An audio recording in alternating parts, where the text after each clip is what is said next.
কিতার লাগে গরুটা খেনে, গুড়াটা খেনে, মানুষটা খেনে। মানুষ তো আস্তে পৃথিবীতে তো মানুষ, মানুষের এত দাম খেনে, বা এই দামটা যায় খেনে, বা এই মানুষের অত দাম বাড়া খেনে, এই সমস্ত জিনিস যদি খেয়াল করা শুরু করবো হাসা ইলিম দিয়া কিতাবর লেখরা ব্যাখ্যার মধ্যে কইতরা প্রকৃত ইলিম হইলে আল্লাহর সৃষ্টির ইলিমর হে জ্ঞান হাসিল করিলে সুবহানাল্লাহ।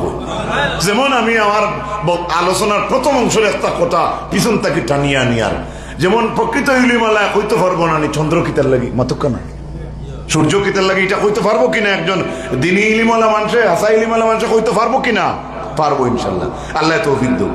এখন ইলিম সম্পর্কে অক্সফোর্ড ডিকশনারি তো সেম কথাটা কইছে, the information, understanding and skills that you gain through education or experience। এক কথা আপনারা জেনারেল বইয়ের যারা আছেন আপনারাও জানেন, আপনারা অনেক বাচ্চা মাদ্রাস পড়িতে, অনেক বাচ্চা স্কুলও পড়িতে, যে যেন পড়ুক না কেন তাদেরকে সহি ইলিম আল্লাহ দান করতো, আর আমরা চেষ্টা করতাম আল্লাহ তৌফিক দিত। হোক একবার আল্লাহুম্মা আমিন। হযরত আলিম, হযরত হাজিরিন, শেষ হাদিসটা বাসি বাসি কইয়ার হইছে সারা। আল্লাহর হাবিবে ফরমায়েন, যদি বাঁচতে চাও, যদি আখিরাত উজালা করতে চাও, তাহলে এই জমিনের মধ্যে 4টা কাজ করো। কয়টা? রাজি আছেন তো যুবক ভাই? আমরা যদি আল্লাহর কাছে বাঁচতে চাই, দুনিয়ার শান্তি চাই, আখিরাত মুক্তি চাই, তাহলে নবীজিয়ে কইছেন কয়টা কাজ? একটু জুড়ে কইন, কয়টা কাজ? কোন আলিমান বা অন্য হাদিস শরীফে আইছে উখদু আলিমান। নবীজিয়ে ফরমায়েন, যদি বাঁচতে চাও আল্লাহর কাছে তাকিয়া, আখিরাতের মুক্তি চাও, শেষ ঠিকানা বালা বানাইতে চাও, তাহলে নবীজি ফরমায়েন জমিনের মধ্যে আলিম বনি যাও। এখন কিতা বুঝো, আমরা বাপর বসি বাপ, দাদার বসি দাদা যারা আসুন, আখতার দা কুড়াল করো ইটা মারি ফেলে আমাদের ক্লাস হইতে পারবেন মাতো কেন? পারতা না। আল্লাহর হাবিবে ফরমায়েন, আলিম হইতে পারতায় নাই, আও মুতাআল্লিমান, তাহলে তার ছাত্র হয়ে যাও। সুবহানাল্লাহ। বাঁচতে হইলে 4 জিনিস করে, এর মাঝে 1 নম্বর আলিম হয়ে যাও। এখন আলিম হইতে পারো না, তার ছাত্র হয়ে যাও। এখন মাইক গো মাই তালু বড় ভাই মৌলানা মাদ্রাস পড়ে, আমি তার নাকি বইয়ে পড়িতাম নি। নবী দিয়া কইতরা, যদি এলা শরম করে যাইতে পারো না, ও মুস্তামিয়ান, তাহলে ও মানুষটাই কিতা কয় কান হুন্নেওয়ালা বনি যাও। সুবহানাল্লাহ। বুঝা জাননি? হ্যাঁ, 4 নম্বরে আল্লাহর হাবিব আলাইহিস সালামে ফরমাইন, এখন হে বেটা, একজন আলিমে ভালো মাতিত্রে আপনার হুনার সময় নাই, সময় দিতে পারতা না। আপনার যেমন আমি কই, যদি এখান ভুল হইতো না, আপনার ইন্টারনেট আলা মোবাইল নাই, এখন আপনি এক সময় ভালো, একটা সময় ভালো কাজের মধ্যে ব্যয় করতে, এই সময় আপনার নাই, এই সময় আপনি দিতে পারতা না। আল্লাহর হাবিবে ফরমাইন, তাহলে তুমি আলিম হকলরে মায়া করনে ওয়ালা হয়ে যাও।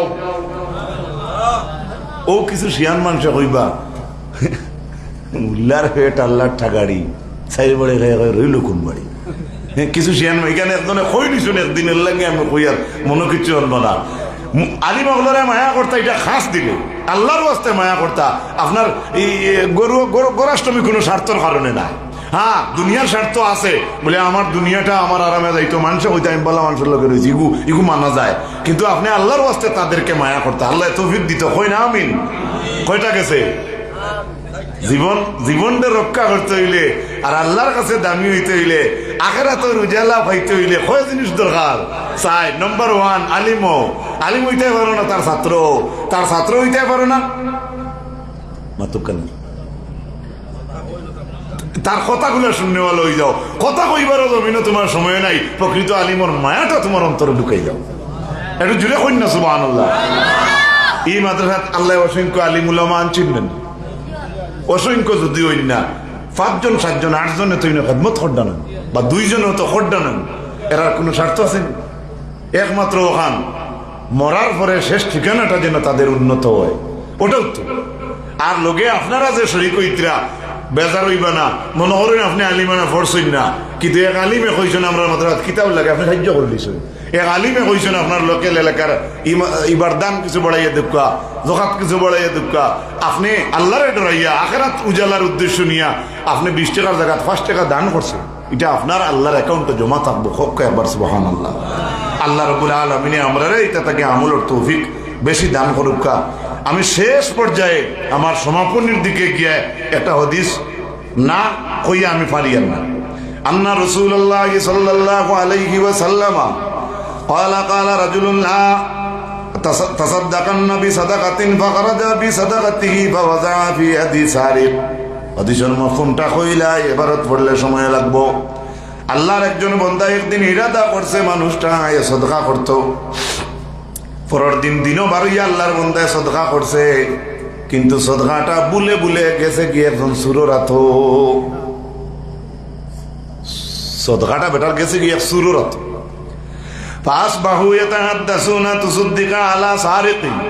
সকালে দিনও সূর্য উঠার পরে মানুষে দেখিয়া কইলা বাবা এত ভালো একটা কাজ করলাই, কিন্তু তুমি কেন জানো নি তোমার সদকার মালটা গেছে কি সুররাত, কারাতো সুররাত। ফাকালা আল্লাহুম্মা লাকাল হামদু, বেটাই কেন হুনিয়া আল্লাহর শুকর আর আদায় করছে। সুবহানাল্লাহ, জুড়ে হোক সুবহানাল্লাহ। আমরা হইলে কিতা কইলাম মানে ইন্নাইলে হাসাও শুরু করে নিয়ে ঘুরে দূর রস্ত ঘুরলি তা কিতা করলাম এর বদলে হকিটি দিলে এলাম ওটা কইলাম মনে তো কিছু মানুষ আছি আমরা, কিন্তু আল্লাহর এই বন্দাই কেন শুনিয়া আল্লাহ রাব্বুল আলামিনের দরবারে শুকর আদায় করলেন। এরপরে আল্লাহর বন্দায় আবার পরের দিন একটা সদকা দিবার ইরাদা করলাম। ও আল্লাহ, কারণবশত 2 নম্বর দিনের সদকাটা বেটা গেছে দিলেই শোনে একজন জিনাকুর বেটিরা তো 2 নম্বর সদকাটা গেছে খারা তো বেবিচারিনী রাত।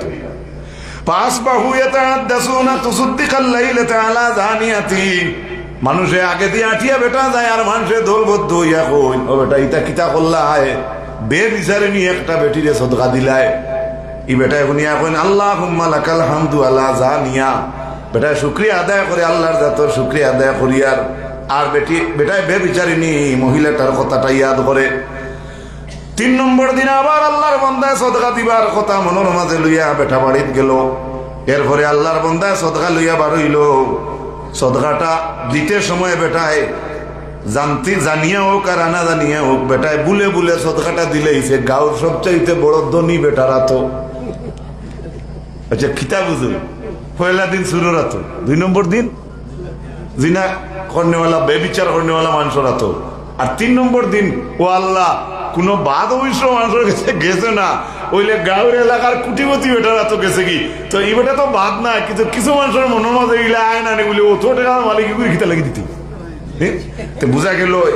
এই কথা যারা অন্তরের মাঝে আছে এরার দিলর বার্তা অনুযায়ী বুঝা যার বেটার 3 দিন করে সদকাটা মোটামুটি পুরা কমপ্লিটলি কোনো হাতও গেছে না, মানে বেহাত গেছে গোহাম অর্থ বুঝা যায়। পরের দিন আল্লাহর বন্দায় দিন গিয়ে রাইত শুইল। শুয়ার পরে আল্লাহর বন্দায় খাবে দেখে ও মানুষটার খানে খানে আইয়া একজন মানুষে কয়ে ওরে বন্দা, প্রথম দিন তুমি সুররাত সদকা দিলাই, তুমি কোনো টেনশন করিও না। খানে খানে কোনো একজন মানুষে ও বন্দারে কয় বান্দা তোমার ভাগ্য বড় বালা রে, তোমার এই সুররাত তোমার সদকাটা যাওয়ার কারণে আজকে তাকি হয়তো বা এই সুরে আর জীবনে কোনোদিন চুরি করতো না। বেটা দেখো বেকার গেল নি মাতো না। এরপরে ওই মানুষের খানে খানে একজনে কয় বেবিচার করেনেওয়ালা একজন মহিলারা তো তোমার সদকাটা গেল, বন্দারে টেনশনের কোনো চিন্তা নাই, ওই সদকার বদৌলতে আজকে তাকে হয়তো ওই মানুষটা আজকে তাকে জিনা ছাড়ি দিত পারে। গেল 2টা। 3 নম্বর এন খেয়ে মোটামুটি গিনা শব্দ আইছে, গানির শব্দ আইছে, বদউদ্দিন আজমলের ডিজাইনর নাই হল না। হ্যাঁ তো বা এই সময় করতো আজমল মশহুর পরিবারের জন্য নামটা বলছি। 3 নম্বর দিন সদকা গেল ধনী বেটারা তো ওই কথাটা খানে খানে একজনে কয় ওরে বন্দা টেনশনের কোনো কারণ নাই, ওই ধনী ব্যক্তিটা ঠিক আছে ধনী ছিল, কিন্তু মানুষটা সদকা কয় রাতর লাইন কোনোদিন জানছে না। আজকে তুমি তারা তো সদকা গুলা দেওয়ার কারণে বান্দা টেনশন করিও না, আজ তাকে ধনী মানুষে সদকা আরম্ভ করে দিতে পারে। সুবহানাল্লাহি ওয়া বিহামদি। হযরত হাজিরিন বুধবাইতরা তো গাছের ডাল বড় হইলে গাছ কিতা হয় বুঝা যায় না। আজকে আমরা মনে করি আর গাছের ডাল আপনারা সারা বড়, আর সীমা হিসাবে মাদ্রাসা এখন আস্তে এলাকার মধ্যে হলো না মাতুক না।